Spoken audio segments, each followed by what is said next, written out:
আসসালামু আলাইকুম রহমতুল্লাহ। ভারত, তোমার কিন্তু এই অধিকার নেই যে তুমি আমার দেশে জোর করে চাইল ঢুকাই দিবা। কেন দিবা তুমি চাইল? কোনোভাবে চাইল দিবা না তুমি। তোমার দেশের চাইল আমরা খাইতে চাই না। আমাদের দেশের তোমার দেশের চাইল না নিয়ে আসলে 10 টাকা মূল্য বেড়ে যায়। তোমার এত ভাবতে কয়েছে কিনা? তুমি চাইল দিবা না। তোমার দেশের চাইল না হলে আমার দেশের জনগণের একটু 10 টাকা বৃদ্ধি হোক, 15 টাকা বেড়ে যাক, সমস্যা কি তোমার? তুমি না আধিপত্য বিস্তার করতে চাও? তুমি তো বাংলাদেশের ভালো চাও না, তুমি হলো দাদাগিরি করতে চাও। তোমার চাইল না হলে অবশ্য বাংলাদেশের মানুষ একটু ভোগান্তিতে থাকে, একটু কষ্ট থাকে। তাই কি হয়েছে? পরে প্রয়োজন হলে সেই আগেকার আমলে ফিরে দেবে, কচুর পাতা খাবে। প্রয়োজন হলে লবণ দিয়ে মানে ভাত রান্না করে 3বারের জায়গায় 1বার খাবে। তুমি দিচ্ছ কেন ভাই? তোমার কাছ থেকে তো আমরা জোর করে চাইছি নাকি? তুমি তো ব্যবসা করার জন্য দিচ্ছাও। বিষয়টা এরকম কিন্তু নয়। কারণ অর্থ উপদেষ্টা বলেছে যে আমাদের তো অন্য উপায় নেই, আমরা বিকল্প পদ্ধতিতে বিকল্প উপায়ে আমরা হেঁটে দেখেছি, কিন্তু আমাদের সেই বিকল্প উপায় বিকল্প পদ্ধতি আমাদের ভোগান্তি বাড়িয়ে দিচ্ছে। কেন দেখেন, বড় বড় পেঁয়াজ আসছিল 5ই আগস্টের পরে, এরকম বড় বড় পেঁয়াজ আসছিল, মনে আছে? মনে হলো যে ওই বাঁধাকপি যেটা বলে আমাদের অঞ্চলে বলে পাতাকপি আর কি, বাঁধাকপি যেটা, বাঁধাকপির মতো পেঁয়াজ আমরা তো খেয়েছি। রসুন, এই বড় বড় রসুন আমরা তো কিনেছি। প্রথমে গরম গরম মানে মানে শরমে, ভারত বিরোধিতার শরমে গরম গরম অনেক দেশ থেকে কিন্তু নিয়ে আসছিল। চীন থেকে নিয়ে আসছিল, মায়ানমার থেকে নিয়ে আসছিল, পাকিস্তান থেকে নিয়ে আসছিল। কিন্তু 1-2বার নিয়ে আসার পরে দেখলো যে একেবারে মানে যা কিছু আছে সবই তো হারাই ফেলতে হবে। এই যে বিরোধিতা করতে যে দেখা যায় আমাদের যা কিছু আছে, আমও যাচ্ছে, ছালাও যাচ্ছে, কাঁদিতেছি শুধু ফাও, সুতরাং খাই নিয়ে করা যাবে না। পরে ভাই চাইল তোমরা দাও, পেঁয়াজও তোমরা দাও, মানে আলু তোমরা দাও, মানে কোনো সমস্যা নেই ভাই, তোমরা আমার দাদা। তার মানে একটু দাদাগিরি দেখাও, কিন্তু আমরা একটু জনগণের সামনে তোমাদের বিরোধিতা করব, তোমরা একটু মাইন্ড করবে না। এইবার গেল সে বিষয়টা, তো গেল গেল তো গেল। এবার ভারত বলল স্থলপথে তোমরা ব্যবহার করিয়া আর কি করতে পারবে না, সুতা দিতে পারবে না, আর বাংলাদেশের আর স্থলপথ দিয়ে হবে না। তখন কি করলো ব্যবসায়ীরা? তাহলে কী করা উচিত ছিল? বাংলাদেশের পণ্য কিনা।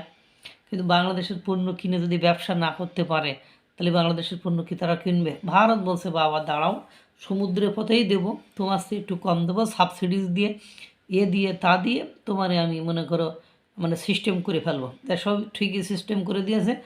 এখন মনে করো লেজে গোবরের অবস্থা হয়ে গেছে, এখন সিস্টেম লস হয়ে গেছে। এখন তোমার এই অধিকার কিটা দিছে? বলো, তুমি এই সুতা কম দামে দিবা কেন? এদেশের মানুষের ব্যবসায়ীরা মানে উচ্চ দামে সুতা কিনে পোশাক আশাক বানায় বিদেশে বিক্রি করতে পারবে না, ওতেও আমাদের ভাল লাগবে। তুমি কেন এই সস্তায় সুতা দিয়ে তাদের যে মরা ব্যবসা, তারা ইতিমধ্যে সেই বাংলাদেশের এক নায়ক অনন্ত জলে মোস্ট ওয়েলকাম নাকি একটা সিনেমার জন্য উনি বিখ্যাত হয়েছিলেন না? মানে তাথিংটা দে না দে, দিনটা ডে না কি এরকম একটা আছে, একটা সিনেমা করেছিল। যাই হোক, সে অনন্ত জলিল তার মানে পোশাক শিল্পে 12,000 শ্রমিক কাজ করতো, সেটা এখন কমতে কমতে 4,000-এ এসেছে। এবং সে আগের দিন যে বক্তব্য দিয়েছে, সে বক্তব্য শুনে তো একটা মানে অন্যরকম একটা অবস্থা।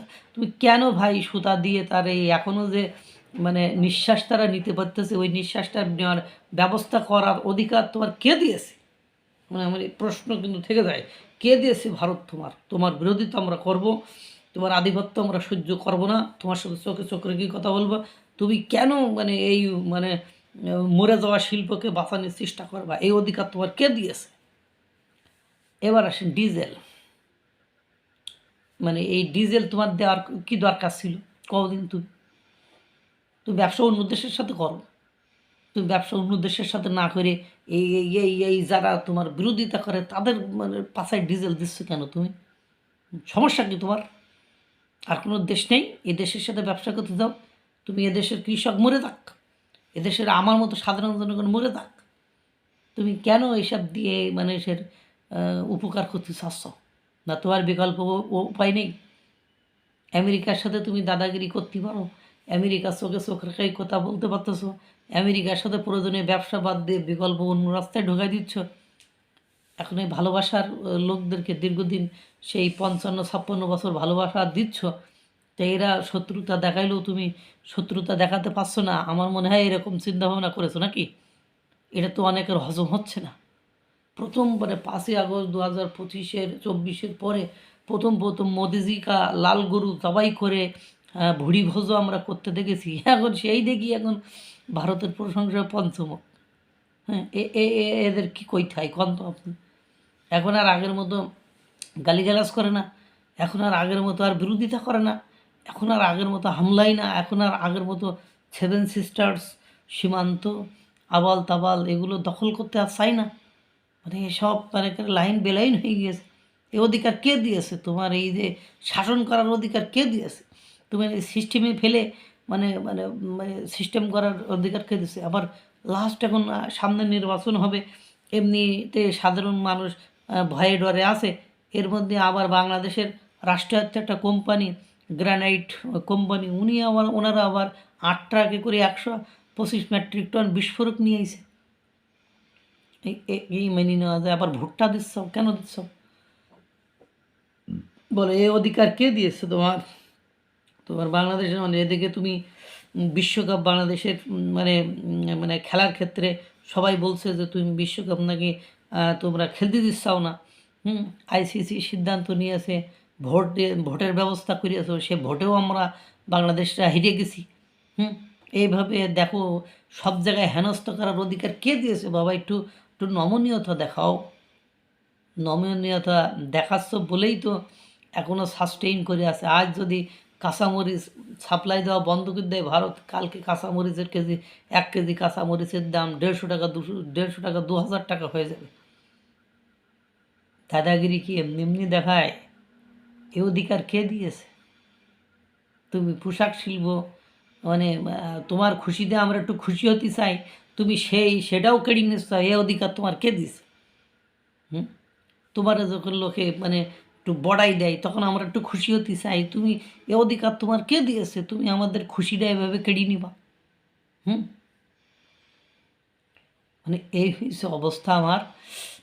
আমরা একটু খুশি হতে চাই ভারতের মানে বিপদে, ভারতের দুঃখে, ভারতের মানে উপর বোম পড়লে আমরা খুশি হয়ে যাই।